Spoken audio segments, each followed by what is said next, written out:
En début août se tiendra le festival Frolic à Val-Bréant. Je suis présentement avec Gino Bouchard et Carole Paradis. Bonjour les gars, vous allez bien? Oui, ça va bien. Oui, toi? Super bien, merci.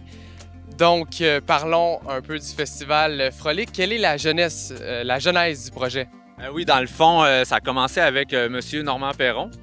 Il voulait ramener les beaux jours dans le village, dans le temps qu'il y avait le Festival des Foins puis le 125e. Puis il voulait léguer au village un festival de musique country et acadienne, dans le fond.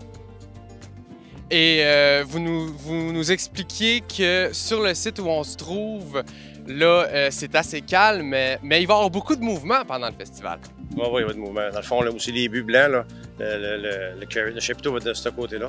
Puis tout ici, ça va être clôturé. Il va y avoir des jeux gonflants pour les enfants, les deux cantines. Il va y avoir un bar intérieur, un bar extérieur. Il y a une zone VIP dans le chapiteau pour les soirées. Après ça, dans le jour, il y a des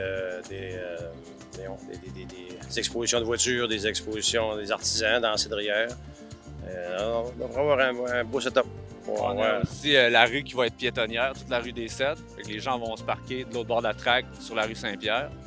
On va ouvrir aussi le belvédère, l'halte routière pour des terrains de camping sans service pour les gens qui viennent au festival.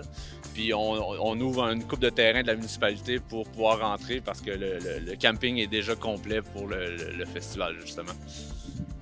Pour les réservations du camping, le monde appelle au camping. C'est le camping qui va gérer les campings, les espaces du camping pour le festival, dans le fond. Ouais. Et parlez-moi un peu de la programmation. On attend de bien beaux noms. Oui. Le jeudi, notre gros nom, c'est les gars du Nord. On a aussi les Cousins, c'est un groupe de Matane qui vont venir ouvrir. Pour la troisième partie du show, on a Pat Como qui va jouer avec des musiciens, une couple d'amis. Après ça, le vendredi, on a Jenny Lynn Leblanc, qui est une artiste acadienne qui a fait 3 albums, puis elle est sur une montée. On a Réveil aussi, Réveil, qui sont très connus. Je pense que c'est pas mal rendu le groupe le plus connu au Nouveau-Brunswick, à part, mettons, Lisa Leblanc. Là. Puis en ouverture, on a l'opportunité d'avoir Lucas Brideau, que lui fait un hommage à Caillouche. C'est un petit gars de 11 ans, il est vraiment bon, puis on peut dire repose en paix à Caillouche qui vient de mourir il n'y a pas bien longtemps.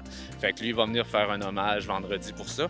Puis le samedi, on a Yannick Saint-Jacques que tout le monde connaît dans la région, c'est un gars de la Métis. On a Pat Como qui va faire avec ses musiciens un autre set. Puis pour finir, on a un hommage à Hillbilly Deluxe, un hommage à Dwight Yoakam qui s'appelle Hillbilly Deluxe. Fait que ça, c'est notre programmation musicale.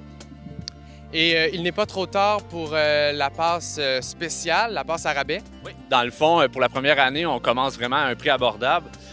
Jusqu'au 30 juin, c'est 45 $ pour les 3 jours. Puis après le 30 juin, c'est 60 $ pour les 3 jours, c'est quand même très abordable.